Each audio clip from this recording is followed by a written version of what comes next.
নমস্কার বন্ধুরা, চলে এসেছি আবার একটা নতুন ব্লগ নিয়ে, লাঞ্চ মেনু ব্লগ।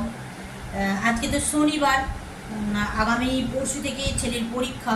তো ছেলে আজকে সকালবেলা ম্যাথ, প্রথম দিনই ম্যাথ। তো ছেলে আজকে ভালো করে ধর, ছেলে আজকে সকালবেলা পড়তে গিয়েছিল, সেই ফাঁকে আমি ঘর দোর পরিষ্কার করা, আনাজ কাটা, কিছু রান্না করা মোটামুটি হয়ে গিয়েছিল। তারপরে এসে আবার ড্রয়িংয়ের টিচার এসেছিলেন, তখন মোটামুটি আমার রান্না সব কমপ্লিট হয়ে গেছে। আজকে অনেক কিছুই রান্না হয়েছে, যেহেতু ছেলে ছিল না, ছেলেকে পড়াতে হলে তো আর পারি না। তো আবার বিকালে আসবেন তবলার টিচার।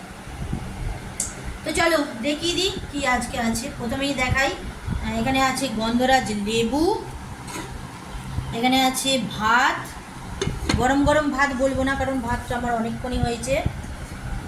আর এখানে আছে হোপা পোস্ত, হোপা আর কাঁঠাল বিচে পোস্ত, এখানে পেঁয়াজ ভাজা, ছেলে তো আমার ভালোবাসে।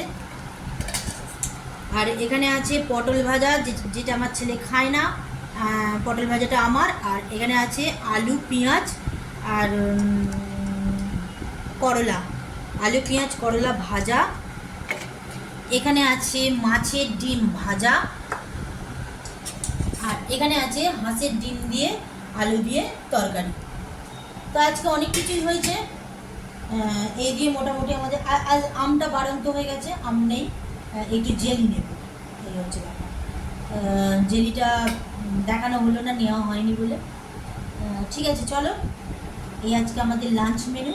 লাঞ্চ করে নিয়ে যাও। হ্যাঁ, কটা বাজে তো তোমাদের বলা হয়নি, এখন বাজে 1:45। তো আমারও স্নান হয়ে গেছে, ছেলেরও স্নান হয়ে গেছে। ঠিক আছে চলো।